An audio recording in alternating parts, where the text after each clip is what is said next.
નમસ્કાર દર્શક મિત્રો, પારકી પોતાની કરવી સિરીઝના ભાગ 3માં આપ સર્વનું હાર્દિક સ્વાગત છે. પારકી પોતાની કરવી એ દીકરીના લગ્ન અને સાસરામાં તેના આગમન સાથે જોડાયેલી ખૂબ જ સંવેદનશીલ પ્રક્રિયા છે. નવી વહુ જ્યારે પોતાના પિતાનું ઘર છોડીને તદ્દન નવા વાતાવરણમાં આવે છે ત્યારે તેની સરખામણી લજામણીના છોડ સાથે કરીએ તો જેમ લજામણીનો છોડ સહેજ અડકતાની સાથે જ તેના પાંદડા ભીડાઈ જાય છે, તેમ નવી વહુ પણ શરૂઆતમાં ખૂબ સંકોચ અને ડરમાં હોય છે.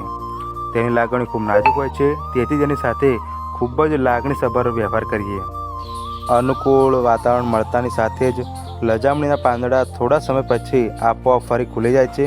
તેમ વહુને સાસરાના વાતાવરણમાં ખુલવા માટે પ્રેમ અને સમયની જરૂર હોય છે. ઉતાવળ ના કરીએ. લજામણી પર જોરથી પ્રહાર થાય તો છોડ કરમાઈ જાય છે. તેમ વહુને વારંવાર ટોકવાથી કે ટીકા કરવાથી તે સંકોચાયેલી રહે છે, તેથી મેના ટોણા મારવાથી બચીએ. લજામણીનો છોડ જ્યારે કોઈ અજાણ્યા સ્પર્શને અનુભવે છે ત્યારે તે આત્મરક્ષણ માટે પોતાના કોષોનું પાણી ગુમાવીને બીડાઈ જાય છે. તેમ વહુ માટે સાસરીનું વાતાવરણ નવું હોય છે, તેથી અજાણતા કે ડરના મારે તે પોતાની લાગણીઓ વ્યક્ત કરી શકતી નથી અને મૌન ધારણ કરી લે છે. આ તેનો અહંકાર નથી, પણ તેનો સ્વબચાવ અને સંકોચ છે. તેથી વહુને ગમતું નથી એવા ભ્રમમાં ના રહીએ. પારકી પોતાની કરવી એટલે કોઈ વ્યક્તિને ગુલામ બનાવવી કે આપણા રંગમાં સંપૂર્ણ ઢાળી દેવું તેવું નથી. તેનો સાચો અર્થ એ છે કે તેને તે જેવી છે તેવી સ્વીકારીએ, તેના અસ્તિત્વને માન આપીએ, આપણા પરિવારનો એક અભિન્ન હિસ્સો બનાવીએ. લજામણીનો છોડ સમય જતાં સુંદર ગુલાબી ફૂલો આપે છે. તેમજ જો વહુને યોગ્ય વાતાવરણ મળે તો તે આખા ઘરની સ્થિતિ મકાવી દે છે. રાહ જોઈએ. લજામણીના છોડને જોરથી પકડવામાં આવે તો પહેલાં તેના પાન બીડાઈ જાય છે. તેમ છતાં પકડ મજબૂત કરીએ તો તેના નાજુક કાંટા વાગે છે. તેમ વહુ પર પણ વધુ પડતું દબાણ લાવવામાં આવે તો તેના સંબંધોમાં કડવાશ આવી શકે છે. તેથી વિવેક રાખીએ.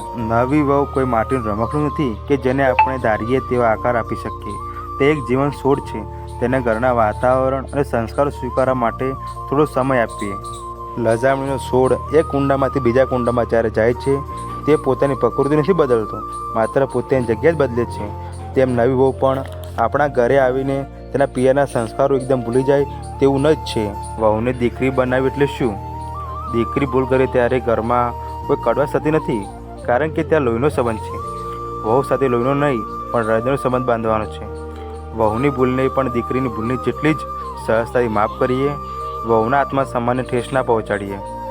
વહુ જ્યારે સાસરામાં સંપૂર્ણ સુરક્ષિત અને સ્વીકૃત અનુભવે છે ત્યારે તે લજામણીના સંકોચમાંથી બહાર આવીને પરિવારની ગૃહલક્ષ્મી બનીને ખીલે છે.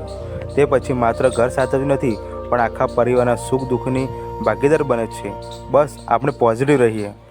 લજામણીનો છોડ પોતાની આસપાસ પાંદડા બીડીને એક કુદરતી કવચ બનાવી લે છે, જેથી બહારની દુનિયાથી તેના મૂળના ઈશ્વરને નુકસાન ન થાય. તેમ નવી વહુ પણ શરૂઆતમાં સાસરી પક્ષના લોકો સમક્ષ માત્ર હાજી કે નાજી કહીને એક અદૃશ્ય દિવાલ રાખે છે. તે પોતાની સાચી ખુશી કે દુઃખ વહેંચતી નથી. વહુ સાથે મિત્રતાપૂર્ણ વ્યવહાર કરીએ, પોતાની જાતને ખુલ્લી કરીએ, મતલબ નિર્મળ થઈએ. લજામણીનો છોડ નમ્ર છે, નિર્બળ નથી. તેના પાંદડા ભલે બીડાઈ જાય પણ તે જમીન સાથે મજબૂતાઈથી જોડાયેલો રહે છે. તેમ નવી વહુ શાંત રહે કે ઓછું બોલે તેનો અર્થ એવો નથી કે તે બધું સહન કરી લેશે. આજના સમયની દીકરીઓ ભણેલી ગણેલી અને પોતાના સન્માન પ્રત્યે જાગૃત હોય છે. તેને લજામણી સમજીને દબાવવાનો પ્રયત્ન કરવાને બદલે તેની મર્યાદા અને તેના આત્મસન્માનને સ્પેસ આપીએ જ તેની પોતાની બનાવવાનું આધુનિક માર્ગ છે. પતિએ લજામણીના છોડ માટે સાયડો છે. પતિ તરીકે આપણે માતા અને પત્ની બંને પક્ષે ન્યાય આપીએ. વહુને એવો અહેસાસ કરાવીએ કે આ ઘરમાંથી એકલી નથી. જ્યારે લજામણીનો છોડ સંપૂર્ણ સુરક્ષિત અનુભવે છે ત્યારે તે પ્રકૃતિ સાથે એકાકાર થઈ જાય છે. તેમ નવી વહુ જ્યારે સાસરાને પોતાનું જ ઘર માની લે છે ત્યારે તે ઘરની વહુ મટીને એ ઘરની આત્મા બની જાય છે. તે જ ક્ષણે પારકી પોતાની કરવીની સાધના. પારકી પોતાની કરવી સિરીઝનો ભાગ 4 જોવા માટે અમારી ચેનલને આજે સબસ્ક્રાઈબ કરો, લાઈક કરો અને શેર કરો.